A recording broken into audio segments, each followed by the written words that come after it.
Hello guys, welcome to my YouTube channel. আশা করছি তোমরা সবাই খুব ভালো আছো, আমিও ভালো আছি। চলে এসেছি আবারও একটা নতুন ভিডিও নিয়ে। সবার আগে সবাইকে জানাই গঙ্গা পুজোর অনেক অনেক অনেক শুভেচ্ছা।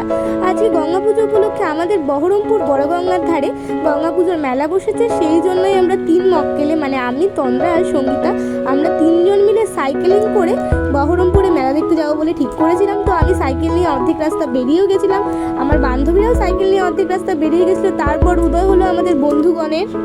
এই যে হঠাৎ করে আমাদের প্ল্যান চেঞ্জ হলো, আমি সাইকেল নিয়ে বাড়ি থেকে বেরিয়েও পড়েছিলাম, অর্ধেক রাস্তায় এসে ঘুরে গেলাম এই মানুষটার জন্য। অনেক দিন পর এসেছে। গঙ্গার ধারে পৌঁছে গিয়ে আমাদের চোখে পড়লো একটা র্যালি। আমি ফার্স্টে অবাক হয়ে গেছিলাম, এটা আবার কিসের র্যালি। তারপর জানতে পারলাম এটা গঙ্গা পুজোর র্যালি। সবাই শাড়ি পরে সেজে গুজে ডিজে বক্স বাজিয়ে নাচতে নাচতে যাচ্ছে। র্যালিটা লালবাগের দিকে যাচ্ছিল। আর গোটা গঙ্গার ধার এত সুন্দর করে সাজিয়েছে, মানে যেখানে যেখানে গঙ্গা পুজো হয়েছে দেখতেই পাচ্ছ লাইটিং দিয়ে কত সুন্দর করে সাজিয়েছে। আর প্রত্যেকটা জায়গায় গঙ্গার ধারে যেখানে যেখানে পুজো হয়েছে সেখানে সেখানে খিচুড়ি, আলুর দম, পোলাও এইসব প্রসাদ দিচ্ছিল। রাস্তার দুধারে মেলা বসেছে, দেখতেই পাচ্ছ কেমন ভিড়, কত কিছু মেলাতে বসেছে। মধ্যে ছিল খাবার জিনিস, ছিল আরও ঘর সাজানো জিনিস, ছিল কাঠের জিনিস, ছিল ঠাকুরের জিনিস, ছিল বই, ছিল বেলুন, ফুচকা, চুরমুর, পাপড়ি চাট, মোমো, প্রচুর কিছু স্টল বসেছে দেখতেই পাচ্ছ। আর রাস্তায় এতটাই ভিড়, যেহেতু মেন রোডের উপর আমাদের গঙ্গার ধারে মেলাটা হয় সেই জন্য এত ভিড় হয়। এই যে আমরা তিন বান্ধবীতে রাস্তায় প্রসাদ দিচ্ছে দেখে নেমে পড়েছি। ওইদিকেও দিচ্ছিল, হ্যাঁ ওইদিকেও দিচ্ছিল, কিন্তু ওইদিকে এত ভিড় ছিল না, আমার মতো সিচুয়েশন ছিল না, তাই এখানে নেমে চলে এসেছি। দেখে মনে হচ্ছে পোলাও, ভৈরবতলার সামনে, ভৈরবতলা ঘাটে।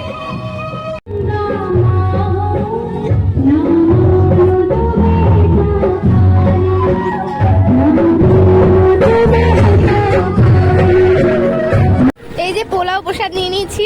কেমন? ওইদিকে খিচুড়ি দিচ্ছিল, এত ভিড় ছিল সেই জন্য তখন আমরা ওইদিকে আর নিতে পারিনি। বাড়ি যাওয়ার সময় ওই দিক থেকেও খিচুড়ি নিয়ে নেবো, যে খেয়ে দিয়ে পেট লুট করে বাড়ি।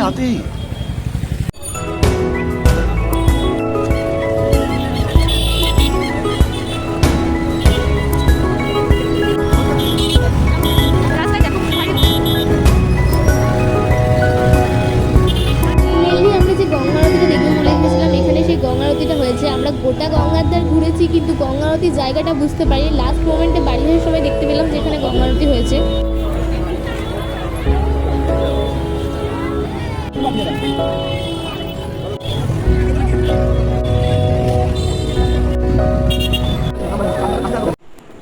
এই যে আমরা মেলাটা থেকে বাড়ি চলে এসেছি, যে যার বাড়ি চলে গেছি, খুব মজা করেছি। আর আজকে মেলাতে এত ভিড় ছিল, যেহেতু পুরো মেন রোডের মধ্যে মেলাটা বসে, এত জ্যাম আর এত ভিড় ছিল। আর আমরা সন্ধ্যা আরতি দেখতে গেছিলাম, কিন্তু যেখানে সন্ধ্যা আরতিটা হয় আমরা এত ভিড় ছিল, এদিক ওদিক খুঁজে বেরিয়েছি, ঘুরে বেরিয়েছি, যেখানে সন্ধ্যা আরতিটা হচ্ছিল সেই জায়গাটাই খুঁজে পাইনি।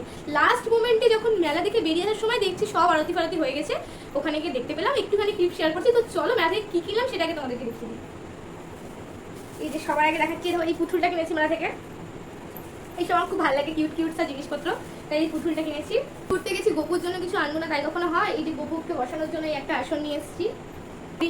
কড়িগুলো আমাদের বাড়িতে আছে, তো মা বলেছিল যাওয়ার সময়, মা আর দিদি, যে পেলে নিয়ে আসিস, সবুজ কড়ি পেলে নিয়ে আসিস। তো আমি সবুজ কড়ি পাইনি, এটাই পেয়েছি, তাই এগুলোই নিয়ে এসেছি দুটো। নিজের জন্য সেরকম কিছুই কিনিনি। জগন্নাথ, বলরাম, সুভদ্রা কিনেছি কাঠের, এটা কিনেছি মেলা থেকে। আর একটা জিনিস কিনেছি, তারা দেখাচ্ছি, একটা লাইটিং, লাইট, এটা আমি তোমার দেখাচ্ছি জ্বালিয়ে।